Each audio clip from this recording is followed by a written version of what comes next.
안녕하세요. 돌아오는 2월이면 이혼한 지 어느덧 1년이 되는 30대 여성입니다.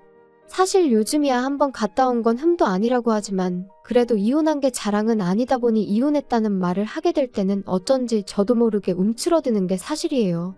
하지만 돌이켜 생각해보면 남편과 결혼 생활을 이어가던 때보다 오히려 지금이 훨씬 풍요롭고 행복하기에 후회는 없습니다. 남편하고 저는 친구 소개로 알게 되었어요.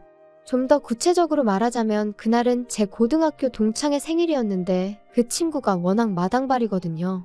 그래서 원래도 놀 때 중학교 친구, 고등학교 친구, 대학교 친구 뭐 이런 식으로 따로 부르는 게 아니라 자기가 내키는 대로 사람들을 불러요. 그런데 저는 워낙 낯을 많이 가리다 보니 그런 모임에 한번 다녀오면 온기가 빨린 것 마냥 정말 피곤해지대요. 그래서 언젠가부터 웬만하면 친구가 불러도 이 핑계 저 핑계 대가며 나가지 않는 일이 잦아졌는데 친구도 제가 일부러 피한다는 걸 느꼈던 모양입니다. 하루는 술에 취해서는 저한테 좀 서운한 애 어쩌네 하소연을 해댔거든요. 그리고 또 막상 그런 소리를 듣고 나니 당연히 제 마음도 편치가 않았죠. 미안하다고 사과했고 친구도 이해한다고 했지만 말이에요. 그런데 그 일이 있고 2주 뒤가 친구 생일이었어요. 그리고 친구는 또 어김없이 저에게 연락을 해왔기에 성이라도 보이자는 마음으로 잠깐 들리게 되었는데 거기서 남편을 처음 만났고 남편 말로는 저한테 첫눈에 반했다고 하더라고요. 제 뒤에서 후광이 비추더라나요? 하지만 이것도 다 좋을 때 이야기지. 이혼한 지금은 쓸데없는 헛소리일 뿐이죠.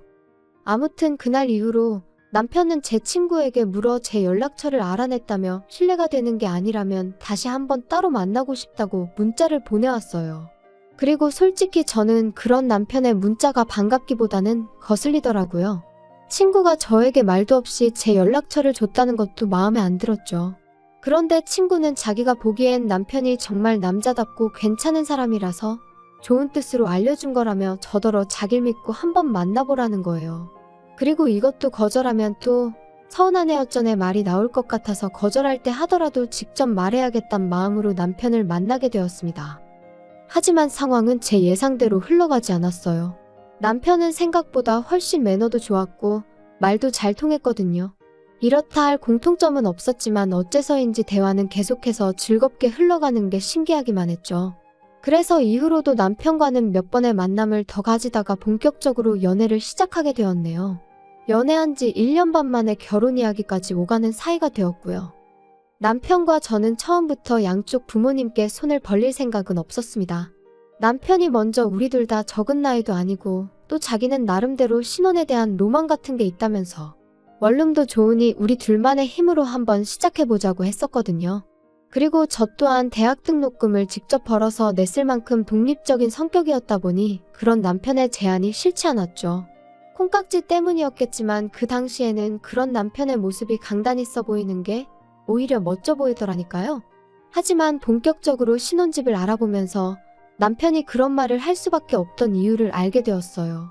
처음부터 시부모님은 남편을 도와주실 만한 상황이 못 되셨거든요. 아버님이 일을 하고 계시긴 했지만 시부모님 두 분 생활비를 대기도 빠듯한 수준의 월급을 받고 계셨던 데다가 노후 준비도 제대로 되어 있지 않은. 처음 이 사실을 알고는 얼마나 당혹스러웠는지 몰라요. 하지만 그럼에도 불구하고 제가 남편과 파혼하지 않았던 이유는 남편이 시부모님 일로 신경 쓰이게 하거나 힘들게 하는 일은 절대로 없을 거라고 저에게 약속했기 때문이었습니다. 지금에서야 생각하면 그 새치어로 떠들어대는 걸 약속이랍시고 철석같이 믿은 제가 어리석었지만요. 아무튼 시부모님 또한 저를 아가야 부르시며 복덩이니어쩌니 해대셨으니 가진 건 없으셔도 저를 진심으로 아껴주실 좋은 분들이라고 생각했어요. 그래서 남편이 뭐라건 간에 오히려 제가 잘해드릴 마음만 가득했네요. 어머님에게도 남편보다 2살 어린 저와는 동갑내기인 딸이 있었고 저에게도 사랑하는 친정어머니가 계셨지만 그와는 상관없이 모녀 사이처럼 가까이 지내고 싶었죠. 그런데 갑갑한 상황은 그게 다가 아니었어요. 신혼집 계약을 앞두고 막상 남편 재정 상황과 제 재정 상황을 오픈하니 남편이 말한 8천은 어디 가고 4천밖에 없었거든요. 저는 1억 2천을 모아둔 상황이었는데 말이죠. 하지만 이미 시댁 상황도 이해하고 넘어가기로 했고 남편도 속이려던 건 아니었다며 그저 저에게 하나라도 더 해주고 싶어 주식을 했던 건데 어쩌다 보니 이렇게 된 거랍니다. 그리고는 한다는 소리가 주식을 팔지는 않았으니까 돈이 없어진 건 아니고 오르기만 하면 오히려 8천보다 더 많이 가져가게 될 수도 있다. 불쌍하게도 헛된 꿈을 꾸고 앉았더라니까요. 그래도 뭐 결국은 이것도 다 제 복이다 생각하고 제가 안고 가기로 했네요. 이후로 제가 모은 돈 1억 2천에 제 이름으로 대출받아 아파트를 샀습니다. 사실 남편이 들고 온 4천도 어떻게든 아파트에 보태고 싶었는데 남편이 제 차나 자기 차나 10년 탔으면 너무 오래 탄 거 아니냐며 차를 사자고 하도 고집을 부려대서 남편 도는 곳을 아니 차를 사는데 쓰였죠. 사실 저는 대중교통으로 출퇴근도 다 할 수 있고 워낙에 집순이라서 차가 그렇게 필요하진 않았는데 남편은 그렇지가 않았거든요. 그러니까 엄밀히 따지면 남편이 자기 돈으로 자기 차를 바꾼 거나 마찬가지였어요. 하지만 그때는 이혼하게 될 거라곤 꿈에도 생각을 못했으니 남편이 야갔다고 생각하기보다는 미래에 태어날 아이도 생각해서 투자를 한 거라고 나름대로 좋은 쪽으로 해석을 했었답니다. 한편 비록 구축 아파트긴 했지만 친정부모님이 결혼 축하 선물로 리모델링을 해주셨던 덕분에 아는 신축 못지않게 세련되어졌어요. 화장실도 원래는 하나뿐이었는데 친정부모님이 2개로 만들어주셨지요. 그래서 그런가 집들이에 오는 사람들마다 집이 정말 예쁘다 멋지다 나도 이렇게 싹 뜯어고치고 싶다 칭찬을 많이 해주시더라고요. 그리고 시부모님도 신혼에도 입을 다물지 못하대요. 특히 신우는 계속해서 자기는 언제 아파트 살아보냐며 시매부한테 얼마나 눈치를 주던지 제가 다 민망해 죽겠더라니까요. 신우는 저희 남편과는 달리 대학교를 졸업하자마자 시매부와 혼전임신으로 결혼을 했는데 식을 올린 직후 아이는 유산되었다 들었습니다. 그리고 이 일로 신우는 자기 시부모님한테 미운 털이 단단히 박혔는데 문제는 그게 다가 아니었어요. 신우와 결혼한 이후로 잘 돼가던 시매부 사업이 곤두박질치기 시작했고 건강도 안 좋아지고 그렇다 보니 신우 시댁에선 하지 말라는 결혼을 임신 하나로 밀어붙이더니 이 꼴이 났다며 아들이고 며느리고 꼴도 보기 싫어한다더라고요. 그리고 마지막 사업까지 대차게 말아먹은 이후로는 자기 친정, 저한테는 시댁에 얹혀 살고 있던 상황이었죠. 저도 전후 사정을 알다 보니 신우가 저희 아파트를 부러워하는 마음이 이해가 되면서도 민망하기도 하고 뭐 여러 가지로 불편하대요. 그런데 집들이를 하고 한 달 정도 지났을 땐가 어머님이 평소처럼 아가야 하며 연락을 해오셨습니다. 그리고는 하시는 말씀이 신우가 저희 집 구경 한번 하고 나서 생병이 났다는 거예요. 자기 팔자는 왜 이런 거냐며 울었다가 지쳐 잠들고 시름시름 앓는다며 보기 딱해 죽겠다 어떡하냐 하시는데 솔직히 너무 황당하고 어이가 없어서 뭐라고 대꾸를 해야 할지도 모르겠더라고요. 그런데 그때 어머님이 당신이 그래서 방법을 생각해냈다 하시더니 저희 아파트가 방이 3개고 그중 하나가 비어있지 않냐며 거기에 신우랑 시매부를 살게 하면 어떻겠냐 그러시는 거예요. 제가 너무 놀라서 진심으로 하시는 말씀이냐 물었습니다. 어쩌면 어머님도 오죽 답답하니 그냥 아무 말이나 하신 거 아닐까. 잠깐 그런 생각이 들었거든요. 하지만 어머님께서는 당신이 뜨순 밥 먹고 쉰소리 하겠냐며 이건 시어머니로서 며느리한테 하는 부탁이 아니라 명령이니까 그런 줄 알라셨어요. 그리고 그날 저녁 저는 남편에게 낮에 어머님이 하셨던 말씀을 그대로 전했습니다. 그리고 남편에게 당신도 알고 있던 거냐, 미리 무슨 이야기가 오가기라도 했던 거냐고 대놓고 물었죠. 그랬더니 남편이 손사래를 치면서 자기가 그럴 리가 있냐고 펄쩍 뛰더라고요. 어머님의 너무나 당당한 태도가 마음에 걸렸지만 일단은 그냥 넘어갔어요. 그리고 이후로 어머님도 신우를 데리고 살아라 어째라 그 이야기를 더는 안 꺼내셨기에 그렇게 일단락된 줄 알았죠. 그런데 그 이야기가 오가고 반년쯤 지났을 무렵이었어요. 남편이 지나가는 말처럼 지영이네도 아파트 살 건가 봐 알아보고 있다더라 그러는 거예요. 그래서 그러냐고 잘 됐네 했습니다. 그런데 문득 신우도 마트에서 아르바이트를 하고 있었고 시매부도 제대로 된 직장을 못 잡은 상황이었는데 아파트 살 돈이 어디서 났나 싶더라고요. 그래서 전에는 돈이 없다고 죽는 소리 하더니 아파트 살 돈을 벌써 모았더냐고 물었어요. 그랬더니 남편이 그거야 지들이 알아서 하겠지 내가 어떻게 알겠어 하며 어영부영 대충 넘기는 거예요. 그래서 그냥 말하기가 싫은가 보다 하고 저도 더는 안 물었습니다. 솔직히 불현듯 떠올라 물어본 거지 알고 싶어 죽겠다 궁금해 죽겠다 그런 것도 아니었고요. 그런데 그 자금의 원천은 어이가 없게도 저희 시부모님 주머니에서 나오는 거였어요. 그날은 남편 회사의 창립기념일이었고 저는 그런 남편과 모처럼 여유 있는 시간을 보내고 싶은 마음과 동시에 남편을 놀래켜줄 요량으로 회사에서 조금 이른 퇴근을 했죠. 그리고 남편이 눈치채지 못하도록 조심스레 현관을 열고 들어갔는데 안방에서 남편이 누군가랑 통화하는 소리가 들리대요. 그래서 일단 남편의 통화가 끝나기를 문 밖에서 기다리는데 뭐 때문인진 몰라도 전화기 너머의 목소리가 점점 커지더니 이내 스피커폰 못지않게 목소리가 쩌렁쩌렁 울렸고 바로 저희 어머님이시더라고요. 그리고는 계속해서 말씀하시길 빌라라 그런가 집을 내놨어도 팔리지가 않는다며 네 동생은 아파트 골라놨다고 저 난리라고 미치고 환장하겠다 뭐 그런 얘기를 하시는 거예요. 남편도 그러니까 왜 어머니 아버지 집을 팔아서 걔 아파트를 해주냐고 짜증을 내고 어디까지 듣고 있어야 되나 그런 생각이 들던 찰나에 누군가 저에게 전화를 걸었는지 제 핸드폰이 울렸습니다. 그러자 남편이 허둥지둥 어머님과의 통화를 끝내며 저더러 언제 왔냐는 거예요. 그리고 순간 저는 이걸 들은 티를 내야 되나 말아야 하나 싶다가 안 들은 척하기엔 스스로 좀 음흉스러운 기분이 들어 남편에게 방금 한 이야기가 다 뭐냐고 단도직입적으로 물었습니다. 그랬더니 남편이 한숨을 푹푹 내쉬며 하는 말이 신우가 아파트 사달라고 어머님 아버님을 달달 볶았나 보다고 그래서 두 분이 당신들 집을 팔아 1억을 주기로 하셨다나요?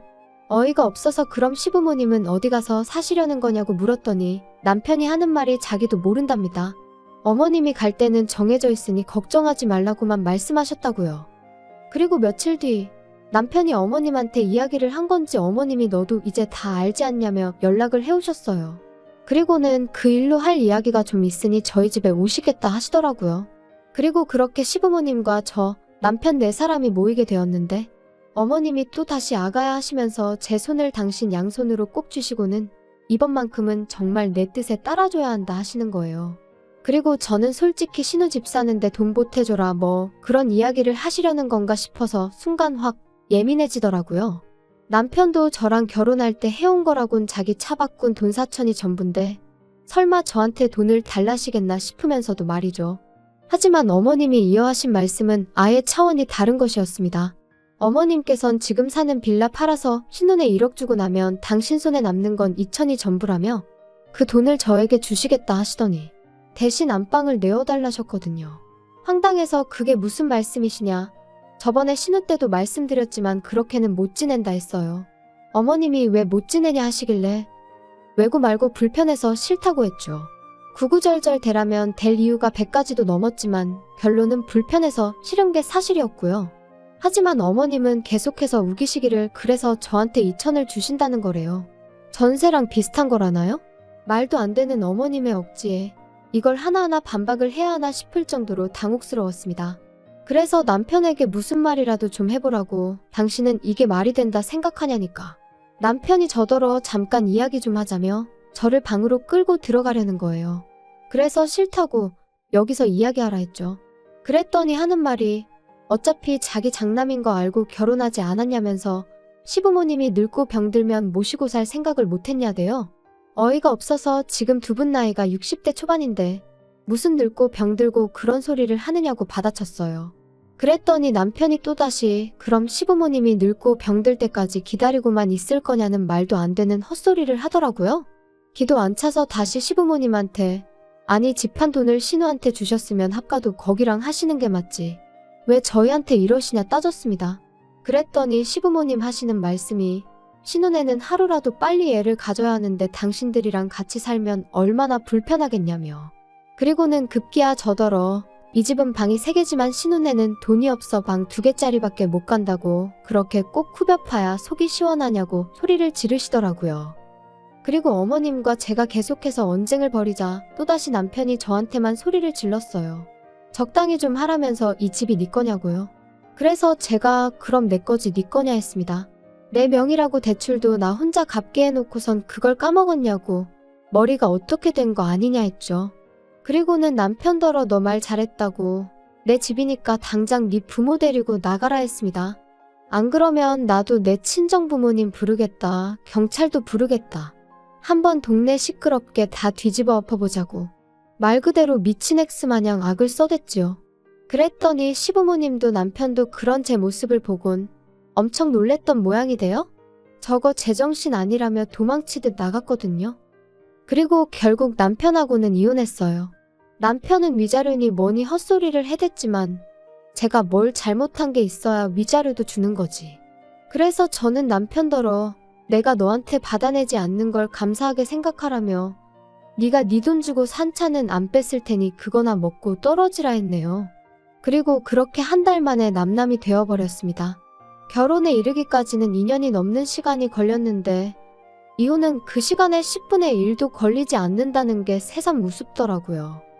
한편 신우의 성화에 결국 시부모님은 빌라를 파셨고 신우네는 원하는 대로 아파트에 들어간 모양이에요.